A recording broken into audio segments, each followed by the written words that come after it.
Alrighty guys, in this one we will be talking about using the Gaep tools with a Lee Lodahl. You can also use them with a mech or Ponsness Warren. I'm pretty sure there's a way to get them to attach to any press, but we're talking about the Lee Lodahl here specifically. Now I have these in all gauges, 10, 12, 16, 20, 24, 28, 32, and 410. And yes, I know 410 is not a gauge. It's bore. It's the bore diameter. Anyway, that doesn't matter. What you're looking at back there is my 12 gauge Lee Lodahl. The one I have in my hand here is my 20 gauge. And as you can see, maybe, is I did shave down the primer seating punch in order for 32 gauge holes to fit over it. That way I can deprime and resize and reprime my 32 gauge holes. I did have a custom made resizing ring made for 32 gauge.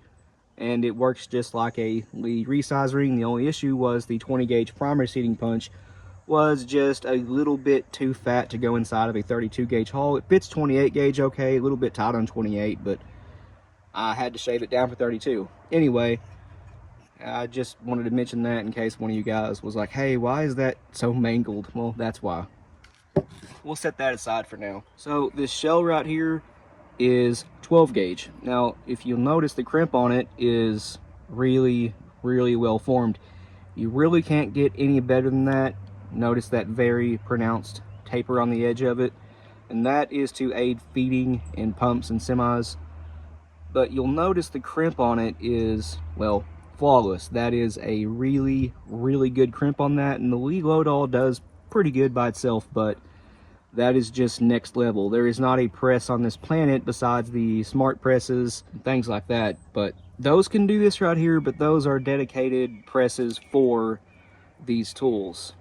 Now, we're able to use these tools obviously on a Lee Lodahl. The end result is exactly the same. A perfect crimp every time. Here in a moment, I'll show you guys how I did that using these tools, but it's pretty straightforward. I do have the pre-crimps for the small bores, 28, 24, 32, and 410. I don't have them for 12, 16, 20, and 10 because, well, to be honest, the 12 gauge pre-crimp tubes, whether it be the 6 or 8, fit 10 gauge too. They work just fine for 10 gauge. And I did take another 12 gauge Lee Lodahl head right here and open up the final crimp tube to fit 10 gauge. That way it'll, you know, crimp 10 gauge too, but that's a whole different story. I have a video on that. It's really old. I believe it was my first video on the channel, and it's not very well done. I might retouch on that too. But how these work are, one, you need a rubber expansion plug about an inch tall. You can see right here. For the small bores, well, the 16 and 20 gauge presses, really, you need the expansion plug to be, again, about an inch tall. I'll go ahead and take this off here. And again, for the small bores, 5/8 inch to 3/4 inch. Come on, thread off there. Anyway, you'll need a screw about 1.25 inches long. I'm sure an inch would work fine too, but M6 threads and yeah, just a screw. Last thing you'll need besides the tools themselves is a washer. It doesn't matter how thick it is, what it's made out of, what kind of hole it has. Just, you know, a washer that'll fit over an M6 thread screw and through the expansion plug. Now how these work is, what is this one here? 32 gauge. You just thread it on there like that, and you tighten it just like that. You can do it by hand. And the tighter you turn it, the more the plug will expand in its diameter. And again, this is for small bore, so this is my 20 gauge press, and it slides right up in the 8 or 6 point pre-crimp tubes. I don't have it fully tightened down, so I am able to just take it out by hand easily. I can just get it tightened down a little bit more, and now you'll notice that it fits a whole lot better. I actually had to push it in with some force. There you go. That's how they attach. The 12 gauge is the exact same way. This one is, that's my 12 gauge one. The sticker fell off. I've used it so much that the sticker just fell off. But it works the same way. Slide it up into the pre-crimp tubes, or the final crimp tube in this case, because the 20 gauge press over here, the expansion plug is actually too big to fit up in the final crimp tube of it, but it will fit in the 16 gauge. And for the 12 gauge, well, that was just weird. Anyway, for the 12 gauge one, it works the exact same way, just an M6 thread screw held on, well, it holds the plug on by the screw, obviously, and washers. This one has 2 on it. Don't know why, but that's just how I have it. And this is a 3/4 to 7/8 inch expansion plug, which you can find on eBay. They're dirt cheap. The screws you can get on eBay, washers eBay, everything's on eBay except the tools themselves. And again, they just slide up in there. This one's a bit hard to fit. I tightened it down too much. And yeah, I know I've showed these off on video before, but I've never done a detailed, I guess, you know, showing how they go on the press, how they attach, and what you need to do that with. It's all very, very simple. You just leave it on there. When you're pre-crimping your shell, if you're doing a 6-point, obviously the back station on the 12 gauge is the 6-point. And then you move it to the front station. This is what I call a middle crimp of the rebacitor. And you hit it with the rebacitor. It makes, well, you guys will see that in just a moment, a middle crimp, and then you just final crimp it. Your shell's done at that point, but you can hit it with a BN2 afterwards, which is my 12 gauge. I do not have the 12 gauge one out here. That's okay, we'll grab this one. It is the 16, same thing, but in 16 gauge. This is a crimp finisher. It is what gives you that beautiful taper on the edge of the shell. It deepens the crimp a little bit and just makes it completely uniform. To use these, all you need is a hand drill or a drill press.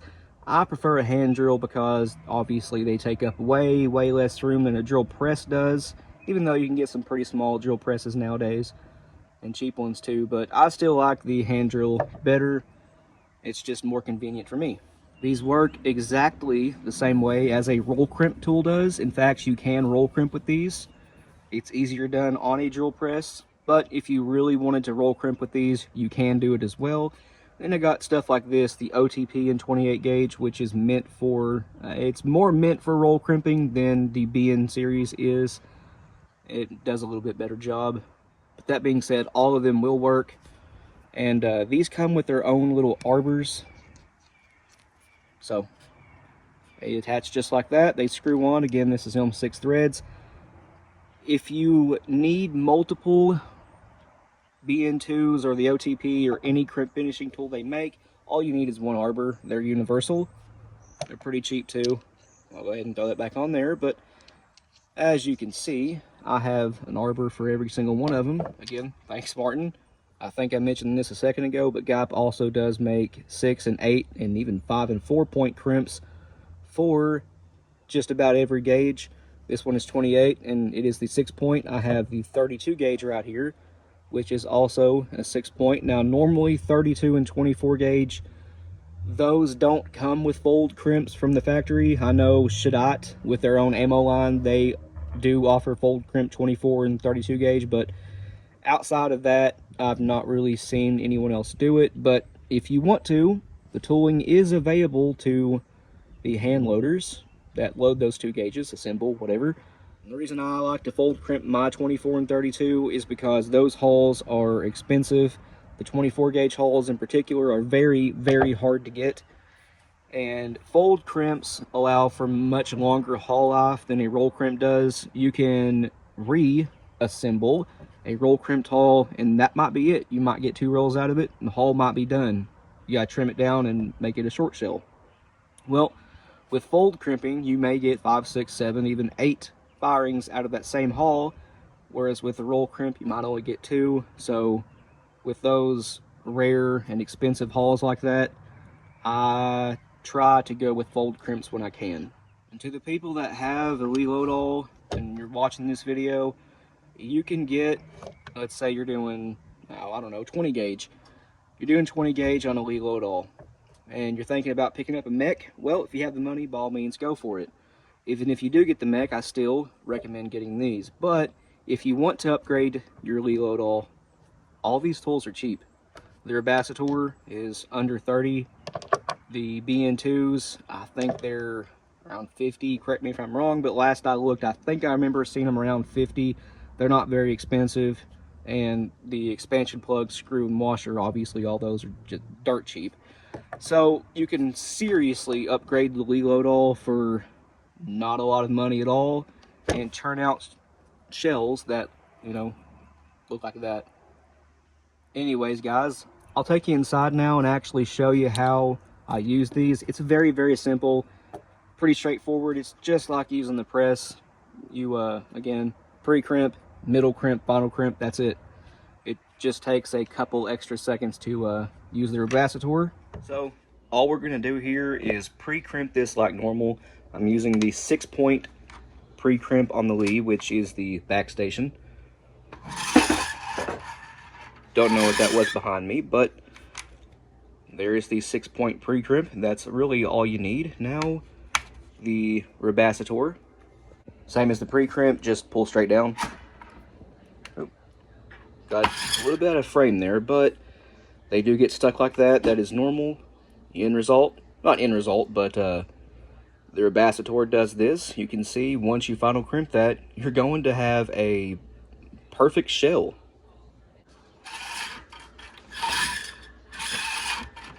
As always, I like to give it multiple pulls down while turning the hull, but I did that off camera because I don't have 3 hands or anyone here to help me, but there it is. If this thing would focus, as it sits right now, this will feed in most tools, but you guys know me, I like a taper, so we're going to hit this with the Gaep BN2 to give it a taper, and then it will truly feed in every tool. See how it looks right now? Let me get it over here, actually. We have a pretty square edge on it, no taper at all. Again, this is what most factory shells look like, but we can take it much, much further beyond that and make it, well, beautiful, I guess. But let's hit that with the BN2 now, and then we will close this out. And here it is post BN2. Notice the top edge. It is very, very rounded. And the shell is completely even all the way across it. No lopsiding, no castle, no castled crimp, anything like that. That is just a perfect shell in my opinion. It's absolutely flawless. The crimp is beautiful, well formed, again, completely even. There's really no getting better than that, and it's extremely easy to use. The tools are cheap, easy to attach to the press. It's foolproof. So that was very, very easy to do. Now, there are a few more things I want to show. This is a 16 gauge, done the same way. Looks very, very nice, don't it? Moving on from that, that was a slug, by the way. Here is a 16 gauge, 2 1/4 inch mini shell, done with the BN2, and it's just roll crimped. And again, very, very nice taper on there. That is just a beautiful looking shell. This one here is 32 gauge, done the same way with Gaep tools.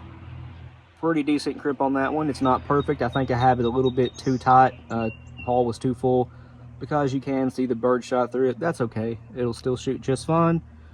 Now, one thing you can do with these is, well, hold on. There we go. Really short shells. Guys, these are 10 gauge. This is 2 7/8 inch, 2 3/4, 2 1/2, and 2 1/8. This shell is tiny, and you can see you can still get really, really good crimps using the Gaep tools with mini shells if you want to. This one is 2 1/2 inch, 10 gauge. You would call that a mini shell for sure in 10 gauge. This is 2 3/4. You could still call that a mini shell for 10 gauge because 2 3/4 was never a standardized size for 10 gauge. This one is 2 7/8 inch, which used to be the old 10 gauge standard. Sorry, I keep mispronouncing stuff, but I did just wake up about an hour ago and had my coffee or Monster or nothing yet. But yeah, 2 7/8 inch 10 gauge, perfect crimp on it too, and it's just a really good looking shell, beautiful taper, the old standard. I had a thumbnail already made for this video, but I think this shot right here is just a lot better. What do you guys think? That's a good thumbnail? I think it is. Anyways, guys, I'm just making this video because I started getting a lot more questions about the Gaep and OMB tools. These are all Gaep, but just wanted to make it to help you guys out. Hope you enjoyed it. Hope you could easily understand everything. I tried to make it as simple and straightforward as I could using these tools. is very simple. But anyways, guys, please like and subscribe. We always appreciate that. If you want to, check out the stuff in the description: Patreon, Instagram, Rumble, merch store.